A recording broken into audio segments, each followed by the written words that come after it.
La danse est une manière de montrer au monde qu'il est possible de vivre ensemble, malgré les différences et les distances qui peuvent exister entre nous. C'était aussi le message amené au FESPAD par les invités de la République démocratique du Congo, un groupe fondé sur le respect de la diversité comme symbole d'unité. Le groupe s'appelle Ballet interculturel. Il est né à la suite d'une concertation entre les sages après une période de tumulte, de conflits interethniques.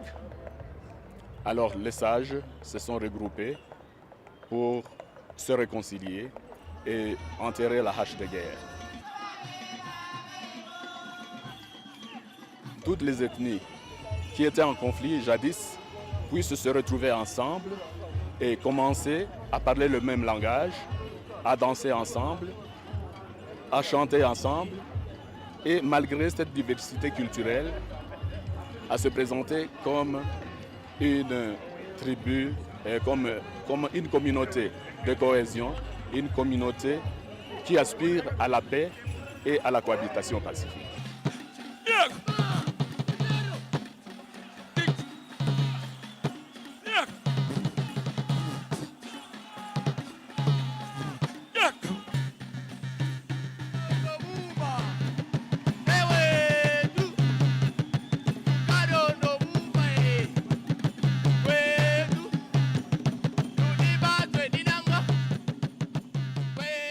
La danse amène l'amitié, c'est la cohabitation la pacifique, l'amour, c'est ça la danse.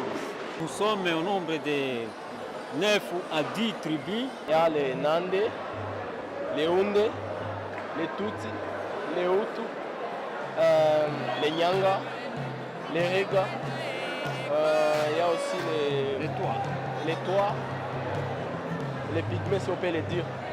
Et il y a aussi les Bilumbu qui représentent le territoire des Massissi.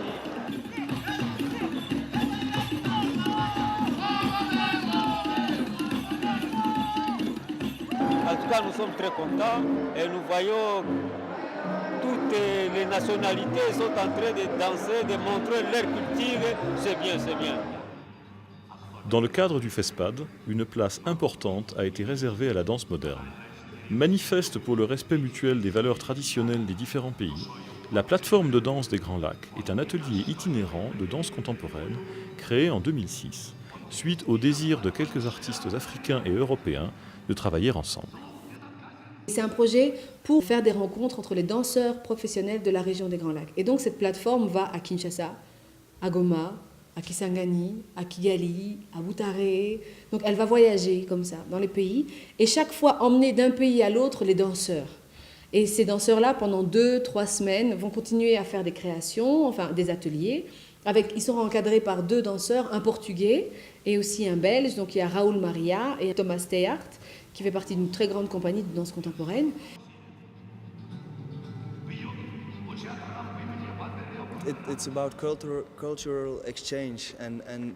Il s'agit entièrement des échanges culturels et c'est toujours incitant. Chacun vient de son pays, a son propre langage, son histoire. On amène les gens ensemble et c'est stimulant de voir les échanges. On dit « Hey, quel est ton langage » ou « Quel est le tien ?» Ainsi, on arrive à des créations très intéressantes. Dans mon pays, Congo, il y a beaucoup de provinces, donc j'ai fait la recherche sur la danse traditionnelle et sur la danse contemporaine. Donc moi, comme je suis là, j'ai ma façon de danser. Les Rwandais, le même, les Belges, le même. Donc chacun de nous, il va porter quelque chose de différent. Les moments qu'on est là, on va faire l'échange, chacun va prendre quelque chose de bien. La danse contemporaine, c'est une danse de recherche. On fait de recherche sur ça. Donc on a besoin de plusieurs cultures, on a besoin de plusieurs danses, différentes danses, pour amener de recherche sur ça. Donc c'est important de travailler avec, parce qu'on travaille avec les gens de Brazzaville, Goma, Kisangani, Rwanda. On essaie un peu d'apprendre le mouvement et puis de faire de recherche sur leur mouvement. La danse n'a pas de frontières et ne tient pas compte de la politique. Moi c'est Toto, les gens me connaissent par le nom de Toto. Je suis danseur rwandais.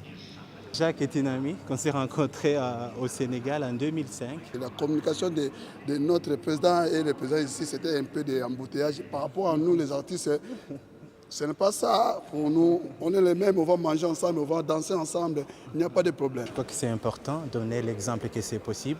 Ce que les politiciens, ce que d'autres gens n'ont pas pu, nous, on l'a réalisé. On le réalise à travers l'art, surtout la danse, parce qu'il y a plusieurs et différentes nationalités qui sont ensemble, il y a plusieurs cultures, qu'on arrive à dégager cette beauté, la beauté dans la différence. C'est un rêve que j'ai d'emmener quelque chose de fort qui implique tous les pays comme un seul.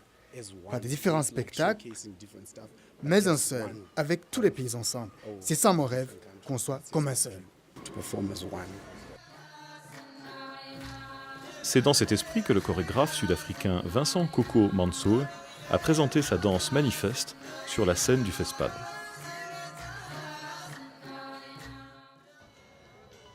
L'avant-dernier jour du festival, les danseurs se sont déplacés à Boutaré et Gisenyi pour présenter leur message à la population locale.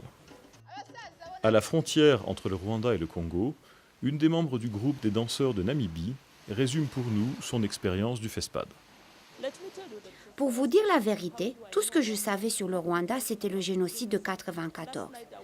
La nuit dernière, j'ai été surprise, car j'ai vu des gens qui marchaient en pleine nuit, pendant qu'en Namibie, c'est seulement à 20 heures. Si on est unis dans la culture, il n'y aura pas de guerre. Mais une semaine passe vite et le moment du départ approche. Cependant, les souvenirs vont rester, ainsi que les amitiés et surtout la danse, qui va continuer à accompagner la vie du continent africain jusqu'à la nouvelle édition du FESPAD en 2010. Je vais raconter ce que j'ai vu. J'ai été ravi. C'est très bon. Ce qu'on racontait du Rwanda au Burundi, ce n'est pas ce que j'ai trouvé. Au Burundi, on parle de tueries. Mais moi, j'ai trouvé la paix. La danse, pour nous, Africains, c'est quelque chose de primordial. En Afrique, on danse à toutes les occasions. À la naissance, on danse. À la première communion, on danse.